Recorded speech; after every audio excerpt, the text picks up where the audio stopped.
school. And the reason being is education is the bedrock for the success of the student throughout, right? Life is set when student actually gets admission into any of the good schools. So that being, if I have to say, like a Maslow's hierarchy need, right? So that is the most important thing for any parent, right? So getting admission into a very good school, and especially if it is English medium school, then I think that's almost your ticket to success for your student. Because I don't have to emphasize the very requirement or the need or the scope that English has opened doors for all the students. Second, obviously, is how students actually progress throughout their school journey, and this is one of the most critical aspect where parents are consistently worried, and they're also supporting, and that is something that keeps parents tensed, how their children will progress over the year, right?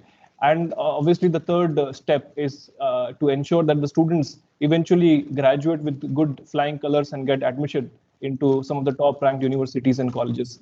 And fourth, of course, is the penultimate goal for any parent to see their child progress and get into a very good job, settle in, get married, have kids, and again the cycle repeats. So I mean, this is sort of an ideal aspiration for any Indian parent. So goes for my parents, and I see that a lot of parents that I interact with have similar kind of aspirations. Of course, there might be certain deviations here and there, minor deviations, but then this is what we normally tend to see in any Indian family, right? So why am I telling all this? Well, the reason is that the first three steps are the bedrock for any successful studentship.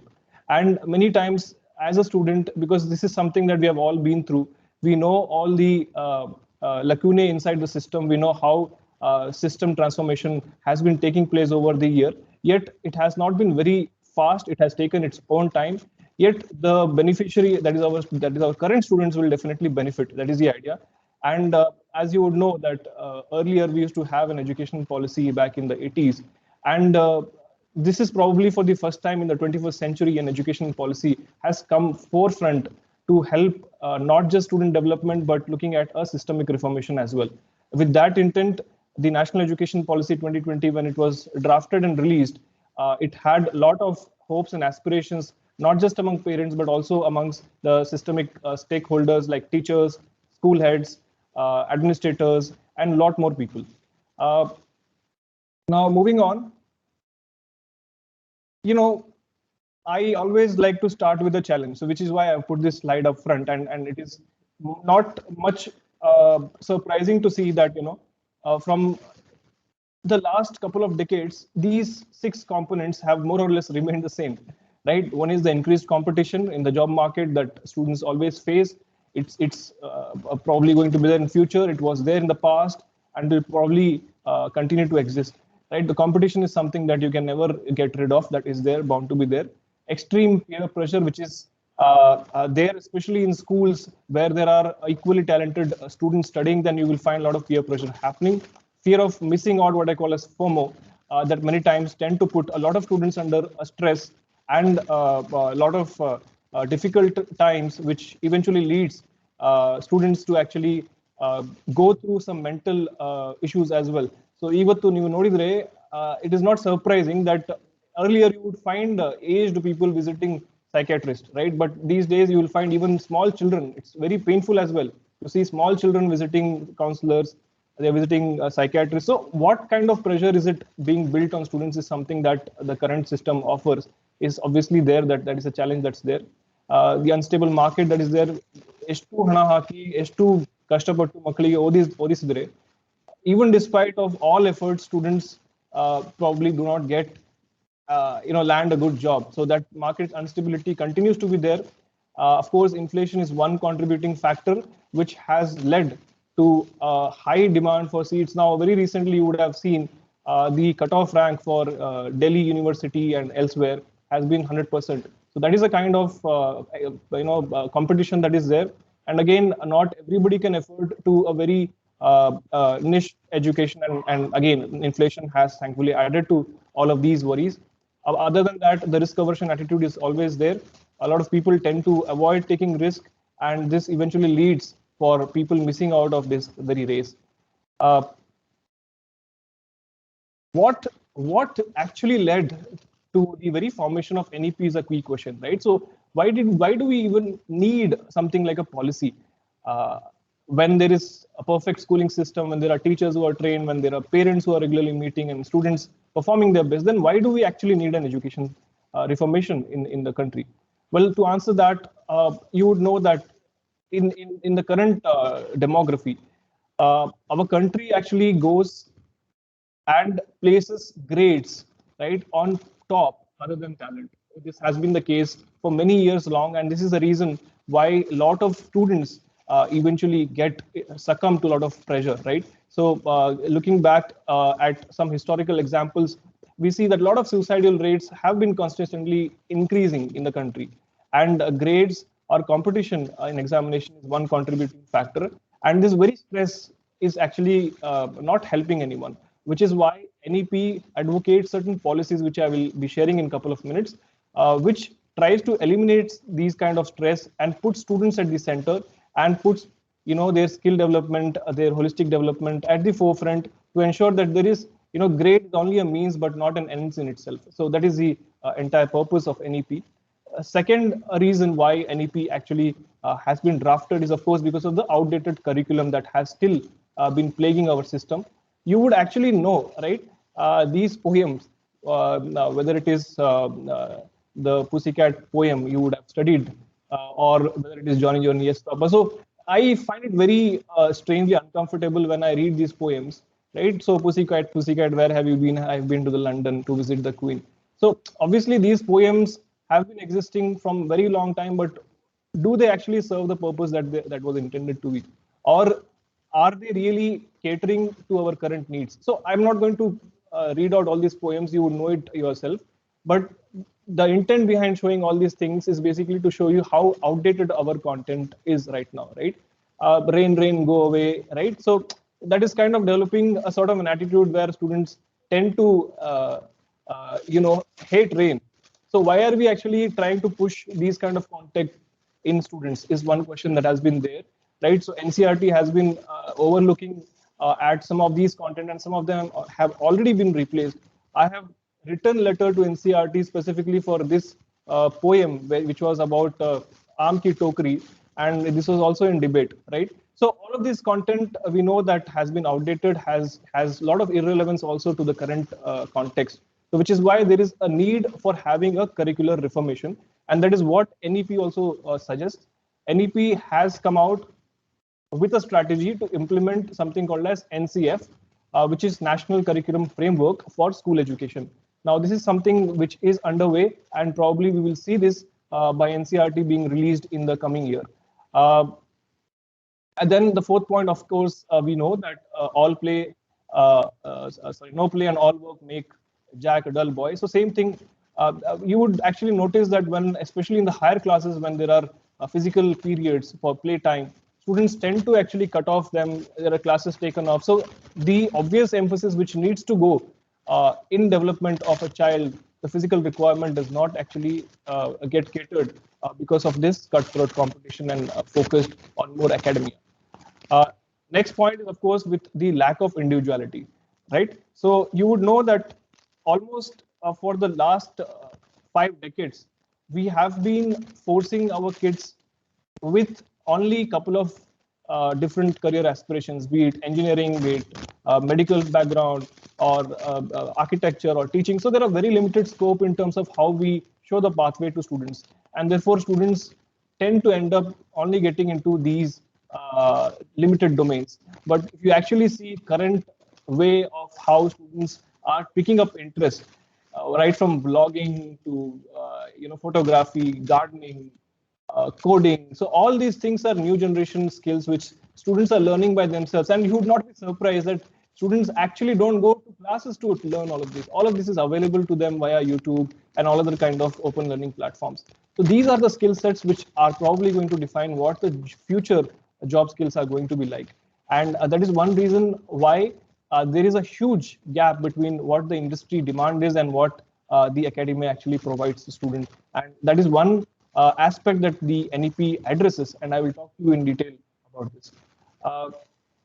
The next reason why this NEP has come into existence is, of course, like I just mentioned, normally when students, in our own, in colloquium we say, okay ನಿನ್ science ತೆಗಿ ಮಾರೆ, science ತೆಗೆದ್ರೆ ಒಳ್ಳೆ scope ಇದೆ, ಆರ್ಟ್ಸಿಗೆ okay ನೋಡುವ, commerce science ಸಿಗದಿದ್ರೆ commerce ತೆಗಿ ಆಯ್ತಾ, commerce ಸಿಗದಿದ್ರೆ arts ತೆಗಿ. So that's how basically people choose stream.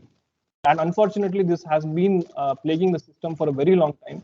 And NEP is trying to get rid of this very streaming system, right? The idea and purpose behind coming out with such a framework is to ensure that there is no more stream available and students have a choice to pursue their course of interest. For example, I could actually pick up chemistry and also pick up optional subject history. That is very much possible, and that is what NEP actually advocates, right? So how does it do it? So what I'm talking right now is basically the main challenges and what NEP tries to advocate. How it will do, I will talk to you in a couple of minutes. Then next, obviously, is the zero functional literacy and market knowledge.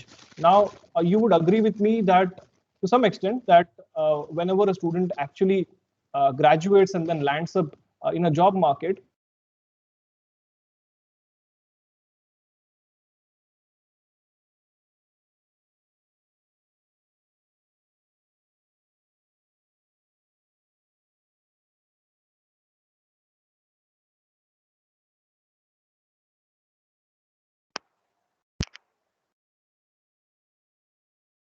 Yeah, Satyaraj, I can't hear you. No, not yet.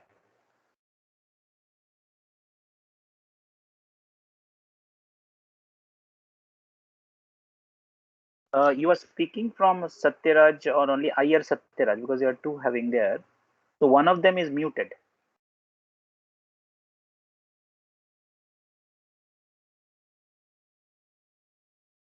Now both are muted.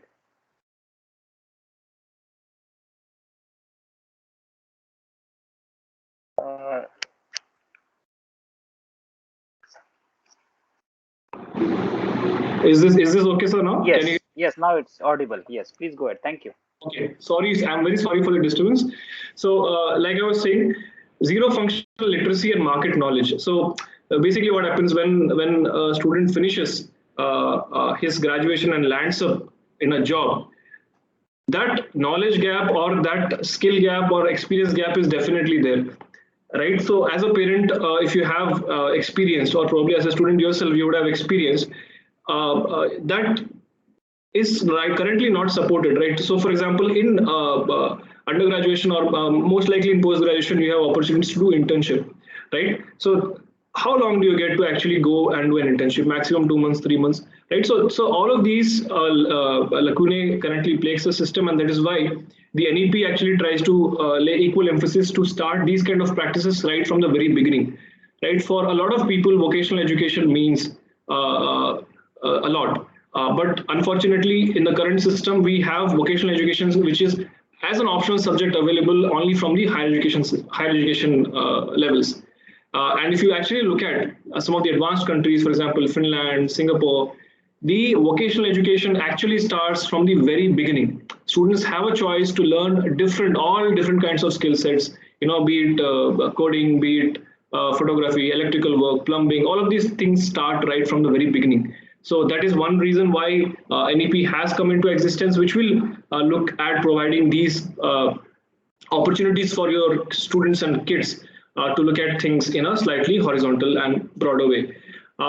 Now, let's talk about what and how NEP is going to address some of these key issues. Right. So, like I just mentioned, the first important thing that NEP advocates is the entire redesigning of how the current admission system works. Now, NEP actually calls this as 5 plus 3 plus 3 plus 4 design. Right? What is this 5 plus 3 plus 3 plus 4 design? Well, traditionally, if a student has to get admission into a school, he would need to have minimum 6 years of age to get into class 1. Right? So you would see on the chart left side that age 6 to 16 is basically the time that a child spends right from class 1 to 10, right? And the next 2 years is basically his higher secondary, that what we call in Karnataka PU anta heltave. So 2 years, age 16 to 18 basically goes there. So this is how our current academic structure has been built. But what NEP says is that they want to get rid of, the government of India wants to get rid of the entire system of blocking. They want to get more students access to early education, what we call as ECC, early childhood and children care. The focus of ECCE is basically to get students admitted in the schooling system right from the age of 3. And for age 3 to 6, students are expected to be something or like what we call as Anganwadi anta helteve. So ade prakara students will join these schools, and the purpose of visiting Anganwadi or this school is basically to learn with joy. There are no examination system. The students will be made to come to school to play basically and to develop certain kinesthetic skills, right? That is the whole idea. We call this as a foundational stage. The first 3 years is basically foundational stage, and the second stage is what is actually called as the preparatory stage, which is class 3 to 5, and students aged between 8 to 11 will actually eventually study. So ಈ preparatory stage ಅಲ್ಲಿ ಏನಾಗುತ್ತೆ ಅಂತ ಕೇಳಿದ್ರೆ, preparatory stage basically is a stage right after foundational stage, and the students will get exposed more towards learning by doing. Andre, the emphasis is definitely not on an examination. The emphasis is slightly placed more on doing things and learning from that experience, right? That is more slightly kinesthetic in nature. The preparatory stage is going to be a bedrock where students will have a holistic development. ಬರುವ ಕಾಲದಲ್ಲಿ students, a child can be a sportsman, a child can be an artist, a child can be, all sorts of different skill sets are going to be acquired in this period, because students are going to be exposed to a wide range of different activities and skills, right? So a school can basically organize different kinds of classes. It can be judo, karate, cooking, or gardening, coding, and we also advocates coding right from this stage. Imagine coding in our days used to be something that you do in a master's or a postgraduate level. Now coding has been introduced right from the preparatory level. So you can imagine the kind of emphasis or the advancement that is actually seeping through NEP in the school level. The third phase, of course, is the middle level.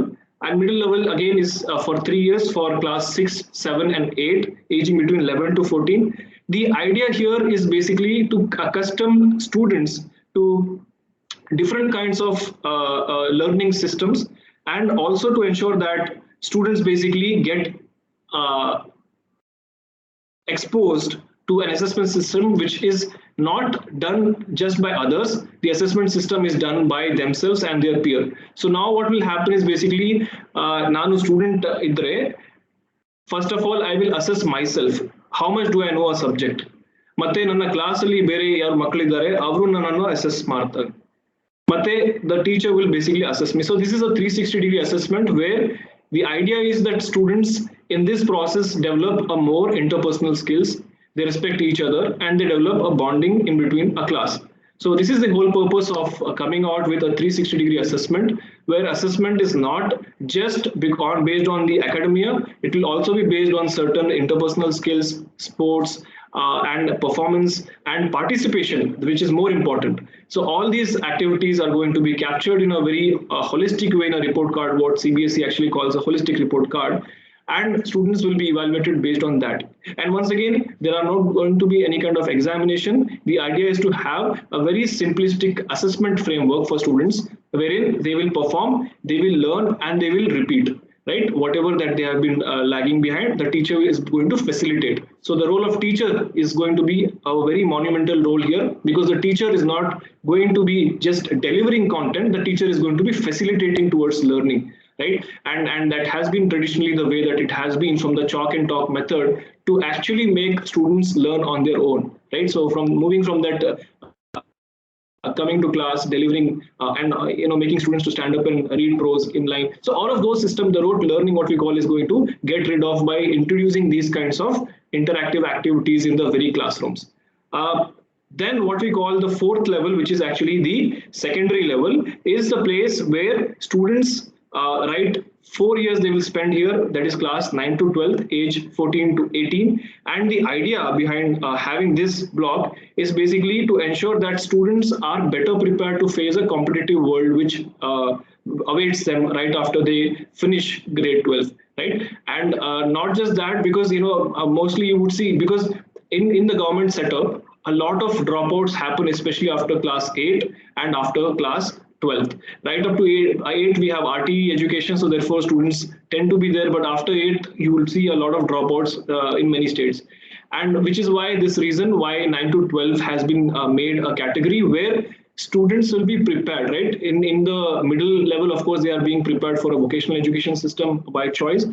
In the secondary level, students have a choice to master certain things and they can prepare for their next level of aspirations, whether they want to pursue a vocational education as their higher education or whether they want to enter a mainstream education. So all of this is going to be there through this particular stream. So that is about the secondary level of education. Next, as you would know, so what happens basically once a student graduates after class 12? So right now we have to prepare. The student basically prepare for NEET ಗೆ prepare ಆಗಬೇಕು, AIEEE ಗೆ prepare ಆಗಬೇಕು, NET ಗೆ, CAT ಗೆ, MAT ಗೆ, I don't know for what all kind of examinations student has to prepare just to get into different streams of their higher education.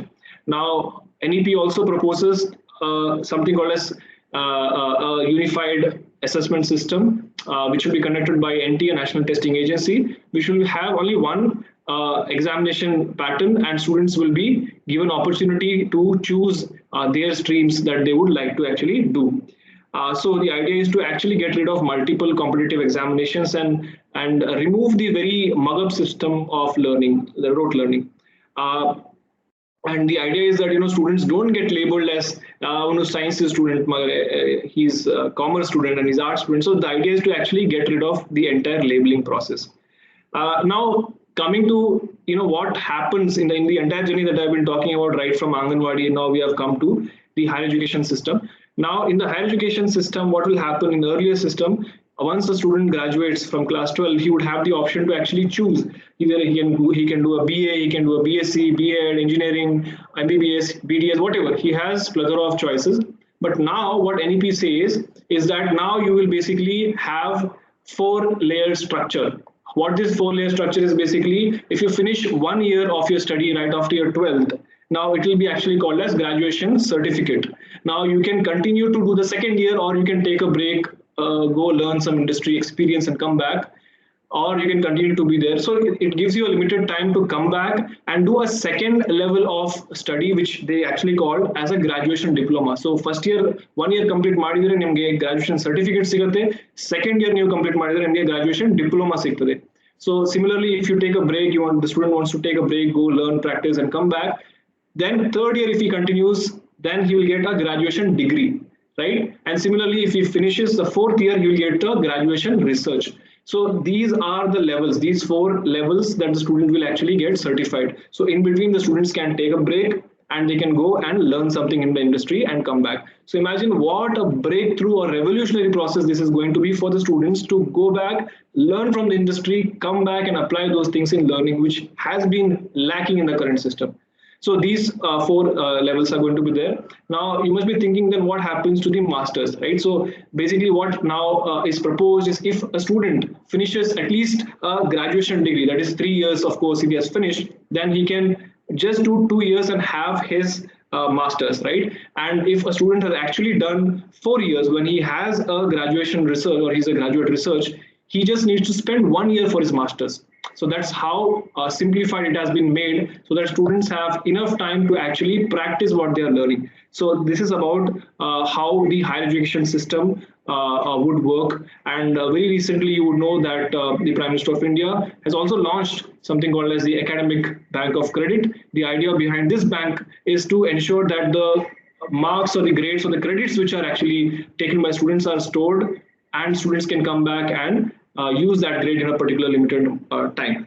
So the idea is to make learning more holistic, more joyful learning, and make it more easy for students to adapt whatever they are learning and apply all these things. So that's one important part or aspect of NEP.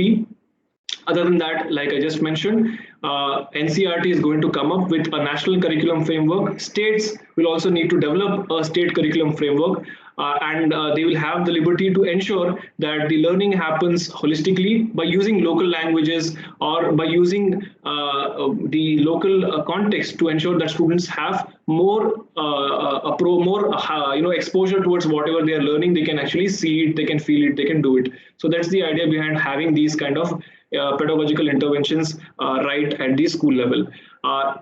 Then like I just mentioned, the scope of NEP goes beyond rote learning. The idea will be actually to focus on what we call as a 21st century skills, so that students can actually ensure that they are not just job seekers, they are also job creators.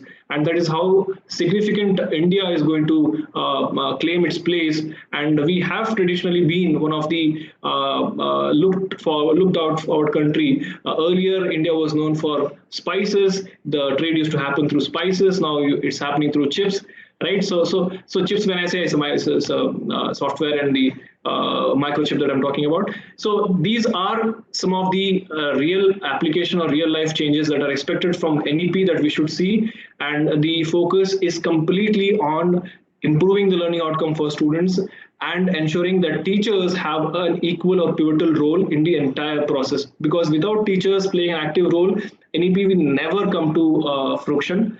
So therefore, teacher selection, teacher criteria, how teacher would have their B.Ed courses. So all of this has also been very much redefined, and there's a lot more coming up in the coming days. How the entire recruitment process for a teacher, especially in the government system, would work. So this has been crafted out very neatly. And other than that, just a recap of what we have seen so far. The very idea behind having a curriculum which is broader in nature is to ensure that students will have a inquisitive mind, and they will have a deep research oriented mind to look at things and apply. So for example, the students would not just learn theory and then mug it and write it in examination, but the students, the very way that students are assessed will also be done in a way where they can apply things. So for example, I can actually ask a student that if you see suppose if there is a person who falls unconscious, what will you do? Right, that is when the student will actually try to apply his mind. Right, if it is US, the child will actually call 911 and report that there is a casualty. But what will a child in India do if he sees? Is your child capable to handle crisis? What will he do if he or she goes through a worst case scenario? So these are some things that the current NEP proposes, and this is something that we will see in the next couple of years. Again, this is like I said in the initial brief, that all of this is just a policy. Having a policy will not work. Policy will only work when it is actually implemented in its true sense. So therefore, all the schools, all the principals, all the school heads, the administrators, children, and of course parent have to play a role which has to be in a very cohesive manner. Then only all of these things can actually come into real sense. So that is the entire purpose behind having all of these efforts. And you would know that you would not be surprised that whatever we are talking right now is not just on paper or on theory. Having been working with the government, I see day in and day out a lot of efforts happening, especially in the field of education reformation, right at the center level to different state levels. How seriously all educational ministries have been picking this up and reporting progress. And I was also very pleased to hear that Karnataka was one of the first states to actually adopt and implement NEP in the country. So that's an achievement in itself. But then starting is not an achievement. To actually reap the benefit and ensure that students will actually get of all the objectives that has been stated is something that as parent we would look forward to. And these are some things that I wanted to share with you. There are a lot of things because it's a session which is planned specifically for parents, so I've restricted myself to certain areas. But then if there are any questions, since it's already 30 minutes, I would request if you have any questions, you can put it on the chat box or we can also take it up. Sir. Yeah. Thank you very much, Satyaraj, for that quick word. And I really like the slide of the Johnny and the rain go away, because even I was talking to my daughter about the rain go away. But then that's the logic behind the NEP. And as a parent, it is very much important that how we orient our day-to-day learning and teaching, even from the home. So as we have planned along with Satyaraj, that it is very important that whatever queries we have in the parents, we should always address it. And there is no other, I should say, Satyaraj in a better position to address some of the queries. And so the next, you can say 20-25 minutes will be open to discussions. I would request the parents to utilize this platform. So what we will do is, if you have any questions, you can put it into the chat box. I will read out the questions for Mr. Satyaraj. or if you can raise your hand, I will give you the options to unmute and put out the questions to Satyaraj. So these are the two ways how you can address. One is using the chat box. You can put it. You can use in Kannada or English, because that's what we are with Satyaraj. He can speak in Kannada also. Or you can just raise your hand. There is an option of raise your hand. You raise your hand, I will be able to give you the option to unmute yourself and put forward your question. So over to you, to all the delegates. Yes. 1 minute. Also, please note, please don't mind, because I can understand that a lot of parents also have registered, enrolled through your kid's name. So it's not an issue at all. Yeah. So, yes. So we have got the first raise of hand for Miss Vaishnavi Aruna. Yeah, I have already given you the rights to unmute yourself. Yeah, good morning. Yes, please go ahead. Even your video also, you can on it if you want. So please, we are very much audible. Yeah, good morning. Can you hear me? Yes, I can hear you, and my speaker also can hear you. Yeah, I have two questions. One is, see, this NEP, the National Education Policy, when it is actually implemented in the ground, that is the one question. Second question is very important. The education is already becoming commercialized. It's becoming a business like. How it will address that problem? You know, you can understand. It become like a business, no control. You have to pay the fees, and there is nothing else. So how is this? Right. That is a very right question that you have raised, sir.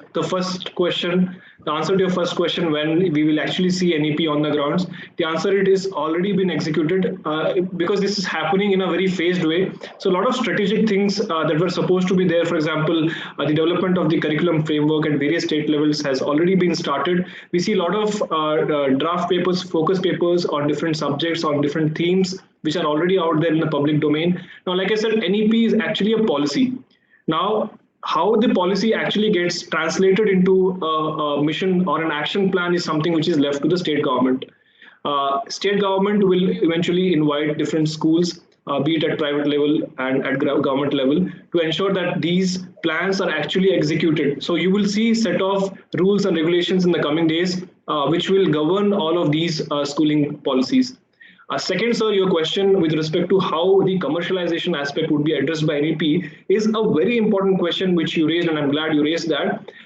So, first of all, you would know that, why do parents actually want to make their child study in a private school, right? We all know the answer.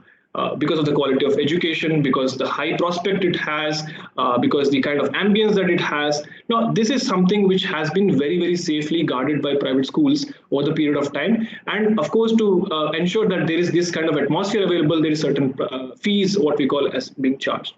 Now, when this system is actually not available at a government level, that is why parents actually shift to a private school. Now, again, my thought is actually not to put government versus private school debate here, because we all know that we are all in the system and we all know what are the weaknesses, pros and cons in the system. The idea is to ensure that the people at right levels have access to good quality education. Now, we are not talking about education for all. We're talking about quality education for all. So if child has access to a good quality education, suppose in a government school, would the parent actually need to send their children to private school is a question. Now look at the Delhi model, for example. Now you would actually, I'm not trying to praise any government here, but you would actually see how different governments, be it Delhi, be it Andhra, be it Karnataka. So there are different schools of excellences which are actually being governed by the very school, very government itself. How the very issue of commercialization has been addressed by different state governments is something that we have been seeing of late. These schools do not charge any fee. These schools offer excellent form of learning similar to what private schools actually offer. So these are some things which happen not just through systemic reformations. It takes a lot of political will. It takes a lot of systemic buy-in from different stakeholders. So a lot of things has to come into play. And I would say this would all work when all of these players are working in tandem. So if I actually answered your question, sir. Thank you, sir. Next, I request Mr. Pramod Kumar to please go ahead with your question. Satya, once the question is asked, if you can also repeat the question as you have done, because sometimes the audio might be there. Yes, Mr. Pramod Kumar, you can unmute your mic. Yeah, I'm Pramod here. Thanks for your nice presentation, sir. I have a query regarding the primary education. Because I feel that we are feeding too much in the primary education.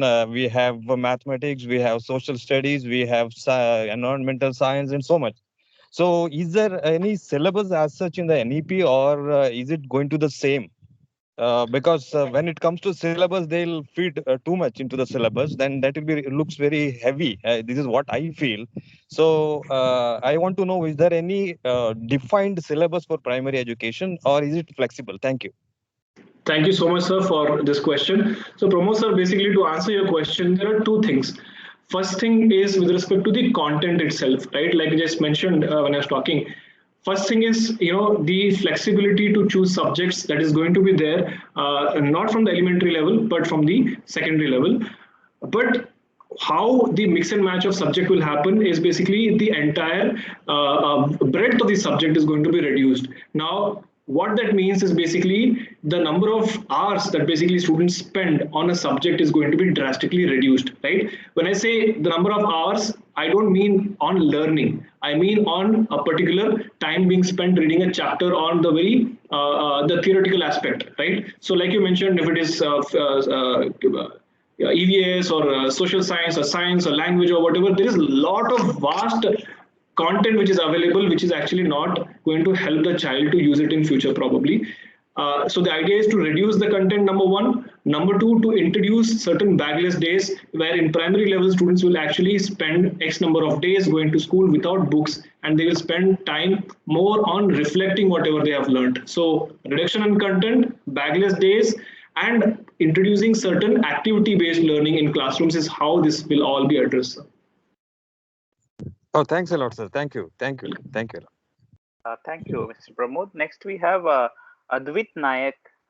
Can you please go ahead? You have got the option.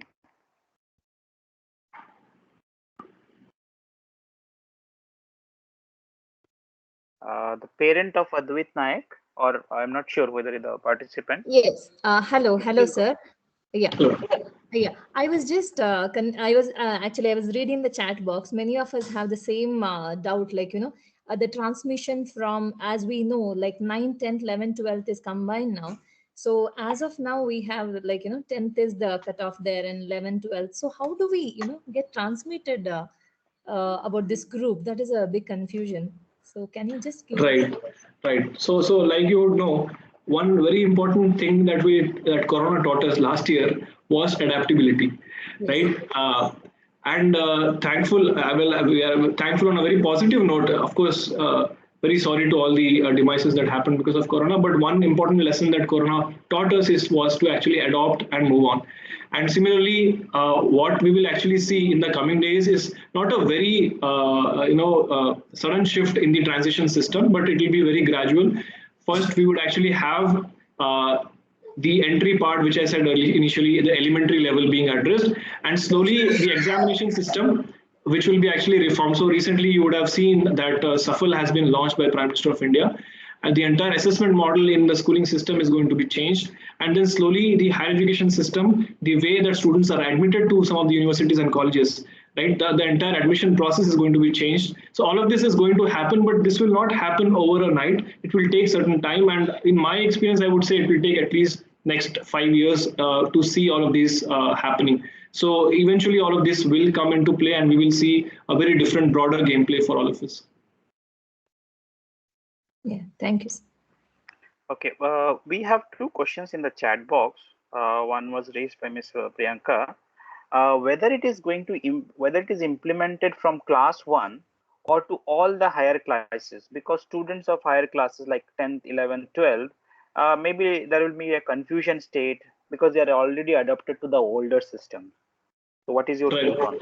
Right. So just like how ma'am had recently asked, I think this is a similar question. But I would say that the change has to happen at certain stage, and the current system, because this is a continuous chain, right? At some point, you will need to actually strike that. So the students who will probably come at this end. So imagine it being the same case with students who passed because of COVID, right? The grace marks that was provided to students. Now, this year batch, students felt very happy. A lot of people got 98%, 99%. What about the previous batch? Unfortunately, COVID did not exist then. They would have probably got when they were. So what I'm trying to say is that at one point, a certain batch will be definitely affected, right? There is no, I'm not denying it, definitely going to be affected. But the idea is that unless you make a change, the next coming generation will never be able to take benefit of it. But probably there will be a soft landing for such students. When I say soft landing, what I mean is just like how we saw this year, there might be certain relaxations which might be provided for students when it comes to admissions into higher grades. So some kind of adjustments and some kind of soft landing could be provided is what we see. Okay, thank you very much. The next question is from Mr. Ravindra. What changes we will expect in regard to the present 11th and 12th class, and will this be opt from next year? Right, sir. So the first fundamental change that you will actually see in the secondary level, that's the fourth block that I just shared, is going to be the very fact that students are not going to be preparing for a competitive examination, but they will be actually choosing streams, right? So for example, this year, for example, AICTE had introduced a very modular course where I can take physics and I can also take, let's say, botany, right? Or I could take cooking as a class, as a subject, home sciences subject. So all of this is possible, and the idea is to have a course or a stream where students can pick and choose their subject. This may not happen immediately over the next year. This might take at least another 2025 is what they have set target to implement this. So it will happen over a gradual period of time, but then students will prepare for a unified assessment. They will not prepare for separate competitive examination is what we see through this draft. Okay, thank you. The next question is from Mr. Nagaraj K. Thank you very much for the detailed information. Please throw some light on CBSE proposal of 3 core subjects plus 1 optional subject to select from a group of subjects of core subjects and skill-based subjects for 9th to 12th standard. Right. So you would know actually the current system of learning, right? So I would like to answer this in 2 phases. One is with respect to how the students are actually being taught. That is what I call as a medium of instruction. Second, the students would be exposed to 3 languages. In Karnataka, I know that when even I studied, we had 3 language policy in the state, but many parts of the country still doesn't have this policy. So the 3 language policy is going to widely address this gap. First, you would actually learn in your mother tongue. Second, you would have exposure to any of the Indian regional languages. And third, you would also, the high schools or high secondary schools will need to introduce a foreign language as a subject of learning for students at school level. This may not be new for many students in Karnataka because many of the schools, private schools actually offer these in the very schooling system itself. Coming to the question of what Nagaraj sir actually asked, now here the 3 core subject is something that the students will actually pick from his choice, right? So I can actually take a science subject, right? And I can also take up a certain vocational stream or a subject when I actually want to study. So for example, let's say a student wants to pick up chemistry as a core subject, and the student also wants to pick up certain vocational skill. For example, he wants to learn how do you do coding, right? So chemistry and coding could go along, and a student could also probably look at learning photography as a skill that might actually come up. So there is a bank of different skills which CBSE has prepared, and there's a draft paper which has been shared by CBSE in terms of the different mix and match and combinations of subjects that you can actually choose. But again, this is subject to what kind of teaching force is going to be available at the school level and how trained or how groomed the teaching staff is going to be. Because unless teachers are trained to offer these kind of different vocational streams, it will be very difficult to actually see all of this in implementation. Thank you very much. The next question is on how this NEP implementation is monitored in schools to ensure foolproof implementation? Yeah, right. So, like, for any big programs, large scale programs, it's important that these programs are actually monitored and evaluated, right? It's not just monitored, it's also evaluated. So, from time to time, CBSE has been fixing different metrics and parameters to see how schools are rated, right? And as NEP gets executed, you will also see a lot of scoring happening on different schools as to how they are actually implementing NEP. Right now, it is not done, but by the way that it is moving, you would actually see certain marks being allocated for schools in terms of how they execute certain tasks which are given to all the schools. So, for example, let's say if the school takes up a goal of ensuring that there are 100% vocational education students enrolled, right? So, how many students are actually enrolled and how many students are able to, graduate and take up a course? So, all of these things will actually come as a metric, and the schools will be evaluated on that basis. I'm talking about CBSE. Now, for a lot of state government schools and a lot of other schools, there will be different joint task force at state level, at national level, to see how they are performing as clusters of schools and at district level and state level. So this is how all of this is going to be monitored and evaluated. Okay, thank you very much, Satya, for that answer. Now I request Ms. Vaishnavi Aruna, you have raised your hand. Please go ahead with your question. Yeah, my question is, there are two questions again.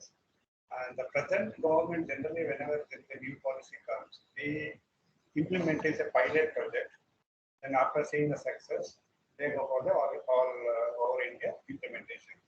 So about this policy, is there any pilot project is done to see the benefits of this or whatever the shortcut is? That is one question. Second question, the present private institute, there is a nexus like tuition where the students, if say, go to the school and gets less marks, he or she is made to come to the tuition, where in both cases, same teacher will teach, but the marks will come less in the case of school, and tuition when he goes, he'll get the marks.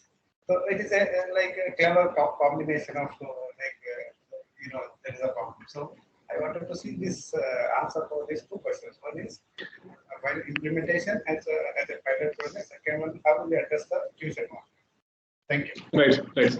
So first of all, sir, to address your first question with respect to pilot. So the entire idea with the NEP was to actually put a lot of new things into play. So when Dr. Kasturi Rangan and his committee actually sat down and drafted this entire paper, a lot of churning of thoughts happened at different levels, at different state levels. So basically, the idea was to collate some of the best practices. So there are different NGOs which have been experimenting with a lot of innovative things at school level, especially at the pedagogical and teaching level. So many of these, many of the policies which has been suggested, I would say at least 60 to 70% of it has been new, and almost 30-35% has already been experimented in small pilots through different NGOs, and there are many thought papers and many what you call as the POV papers available, which says how this policy will actually affect and what have been the consequences of executing such a policy in small groups, cohorts. So there are policy papers available to see whether it has worked or not. And second, there are many policies which have been picked up from different countries, right? For example, from the Finnish system of education, because it has worked out very well there. Probably we have also picked up a system, something like that. So, for example, the way that they advocate that the learning hours to be reduced is something that has been picked from Finland system of learning. In 1960s, when we actually started Finland, and all the countries stood almost on par. But after that, Finland actually thought of how it could stand out. And today, if you actually look, Finland education is considered to be one of the best education system in the world. And similarly, these have been happening on a gradual phase. A lot of experimentations happening. And hopefully we will see some good results coming out of it. Second question, sir, to address, like you asked, what about the private tuitions and how that would be addressed? I think this is going to be more of a political willingness which will be required, where you would actually see in China now tuitioning, the online tutoring system is completely banned. There's no more tutoring, right? So there is some political interference which will be needed here. It could be like, for example, a teacher teaching in a school cannot actually conduct tuition classes. Some policy could come around that area. Or a teacher who is basically teaching at school cannot give homework to students at certain level. So some kind of policy reformations could come. All of the learning would be restricted at classroom, but reflection of those learnings could actually happen at home. So when I say reflection, I mean some project-based assignments, or we currently have what we call as FA. So we will have those kind of homework-based assignments at home. So some changes we will see actually in this space. Yeah, we have another question. Just 1 second. I will give you the rights. Aryan Verma. You have an option to unmute now. Aryan Verma. Yeah, please go ahead. Yeah, hi. Can you hear me, Mr. Satyaraj? Yeah, yes, sir, yes. First of all, I would like to thank you for your valuable time speaking about this national education policy. And also, I'd like to thank Mr. Anup sir for facilitating this program very efficiently. So I am the guardian of my ward. His name is Aryan Verma. We are from Hindi-speaking world, and because of our job, we needed to move to Karnataka. So still the school is about to open, and we have to see that how our kids go ahead into the school. But I would like to understand from you, and one thing I'd like to mention, that I have had the opportunity to work with many of the infrastructure projects with EY and KPMG with various state sorry governments. To interrupt. Can you be a little specific with your question? Sorry for that. Yes, I wanted to understand that what role as a parent we could put in, and what we could expect out of our teachers or the guardians at the school in shaping for our kid at the school, and in layman terms, in our day-to-day lives when the school will be open. So this is what I wanted to understand from you. Thank you, Mr. Anup, and thank you, Mr. Satyaraj. Yeah. Thank you so much for your wonderful question. And so I would like to actually say that as much as role that a teacher has to play towards the development of a child, the parent has maybe equal or probably even more, because the time spent by the child is much more at home than at school. And this is the reason why we say that family is the first school, or home is the first school. And a lot of parents now actually opt out for something called as homeschooling, because in many part of the world, in many part of the country, we see the crumbling education system. So many parents have actually lost faith, unfortunately, from the traditional form of education, which is why homeschooling is prominently being adopted. But I see a lot of parents doing that now more. Secondly, so with respect to the role of parent is going to be very, very crucial, because if as a parent you don't take interest in how your child is actually studying, when I say interest, I mean spend some quality time asking the child what he or she is studying, what have they actually reflected on from what they have learned. And if you spend more time visiting school, asking teacher, being inquisitive how the student has been doing, or if there is something that the child is disturbed. Many times what happens is children do not disclose many things as they grow, especially when they shift to teenage. And that time, that is when, which is actually a very difficult period for parents, because they are not in a position to spend time. Either you manage your job or you manage your family. It's very difficult to manage time. So it's going to be very crucial how you spend very limited time in a very quality way with your child, with the teacher, and to see how the students are not actually overlooked over this period. Well, thank you. I appreciate it. Thank you. Thank you very much, Satyaraj. Now, before we move on, I would like to put on one question. As you have been dealing with a lot of government schools across Chhattisgarh, and I've been following you personally, and my question is, what sort of a role does a parent-teacher association can play in implementation of the NEP? Your call on that. Right, sir. So basically, I look at parent-teacher association as a big scope for reformation, not just in a school, but in a system-wide gameplay. Reason being, PTA is a place where different stakeholders meet. This is a place where a lot of ideas, a lot of problems, a lot of opportunities get discussed. And unless this exchange of thought happen, you cannot have any kind of change. Whatever I spoke for the last 1 hour, NEP, growth or holistic, nothing will happen unless parent and teacher actually meet. So So it's very important when a parent-teacher meeting or PTA meets happen that parents are there spending quality time, actually interested and learning how the entire school is working. It's not just about your child; it's also about the school.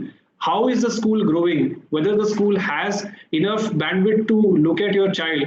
And similarly, on the other side, how parents are actually spending time. The schools have the right to actually ask you why you are not spending time with your child, why you are actually not visiting the PTA. So the school has this right. And if a school is not asking that, I would say it is actually doing an injustice to the child. Ultimately, the sufferer will be the child. So therefore, parents and schools have to move along and they have to ensure that all of these systems speak to each other and it is not working in silos. So that is the thought that I want to share. Okay, my last question to you is, are you, because you have been dealing with a lot of schools and colleges across. So now we are moving into the implementation phase of the national education policy. So now if you look at the Madhava Kripa school, which is very much connected to the Manipal group, and we have a wide range of colleges which are attached to it. In comparison to is, we have a school which is in silo and which is not connected to the higher education institution. So any specific advantage with the setup of like Madhav Kripa school, which is attached Yes, to a college? I would actually like to say that, not just Madhava Kripa, but whenever you actually move to the other part of the country, when you say that you are from South, and especially when you say you are from Dakshin Kannada, people take you for granted, okay, this person is actually supposed to be very intelligent because he comes from that kind of a background. That is the kind of image. And it is not just an image, it is in practice we see. And it is mainly because the kind of culture that we have right from the home and school, right, which unfortunately we do not see in many parts of the country. I'm sorry to say, I'm not name any state, but in many parts of the state we don't see this system being followed, and I'm thankful for the kind of culture that even I have been personally brought in, being in Manipal for the last 20 years that I've spent. And thankfully, I also, like I mentioned, feel very proud to be associated with Madhava Kripa. I was a student there. I studied 6th and 7th. Back then, there was only 6th and 7th. Up to 7th, you could study, and there was no high schooling system then. But then still, I studied there, and I have been through the entire Manipal Academy of General Education colleges up to my post-graduation there. So I've been very fortunate. So Madhava Kripa, and other schools similarly, all the other Manipal Academy schools, colleges, universities have been a bedrock and foundation. And you would actually see in the coming year a lot of contributors, a lot of personalities emerging from these schools. So yes, sir. Okay, thank you very much. I think with this, we have come to the end of this wonderful awareness session of national education policy. And I'm very much thankful that I was fortunate enough to be in touch with you. And we have the pleasure to have you as a resource person for this. Thank you, Satyaraj, on behalf of the entire team of the Parent Teacher Association and also all the parents who also have assembled here. I thank you and for being with us this Sunday morning and sharing your experience with all of us. Thank you very much. Thank you. Thank you. Thank you so much, sir, for inviting me, first of all. And thanks to all the parents. Despite being Sunday, all homework needs to be done on this day. And you have spent so much of time today. So thank you. Thank you so much. Thank you. Dear parents, please note, with this, we have come to the end of this session. So you can just log off out. Thank you, Satyaraj. Thank you, sir. See you.